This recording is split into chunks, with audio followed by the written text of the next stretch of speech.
Trees. They contribute about 15 to 20% of the world's oxygen. They provide homes to so many little critters and shelter for so many big critters. They make the paper that I'm writing this script on. They are big, they are small, but most importantly, they are in video games. And video games are more important than oxygen.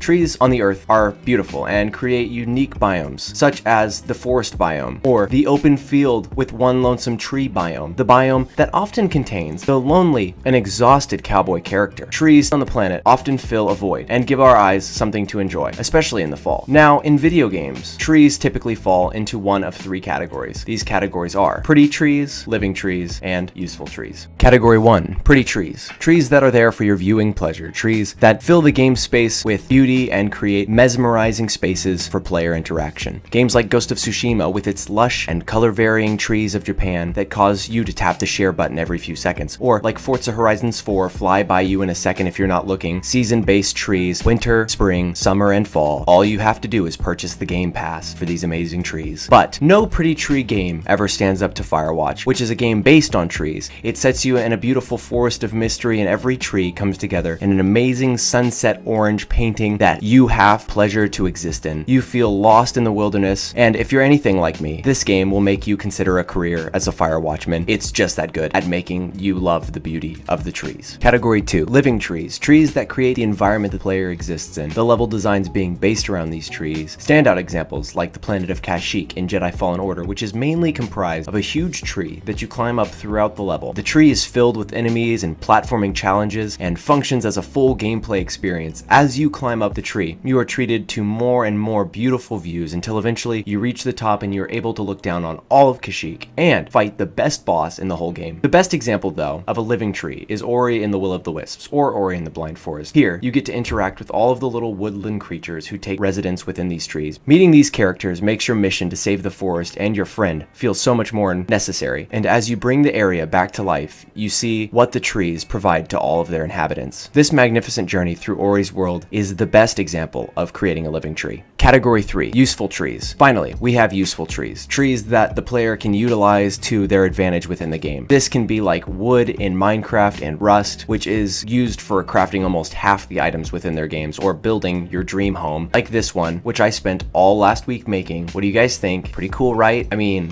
you know, honestly, I think I might get my degree in architecture now. I mean, it's just like, it's a really cool home. I spent a lot of time making that bottom level. You see that one right there? Yeah, I'm pretty proud of it. Useful trees can also be trees that help you in other ways, like the trees in Warzone, which provide cover for firefights and are kind of ugly. I guess not many people play Call of Duty though for the pretty trees. Or like the trees in Sekiro, which allow you grappling points for traversal and platforming through Sekiro's open-ended level. Overall, useful trees are pretty useful. Man, trees in games are pretty cool, don't you think? If you like trees or anything on our planet, remember to recycle. Also, subscribe to Blurbs because I recycle. Here's a picture of me recycling. All right, thanks.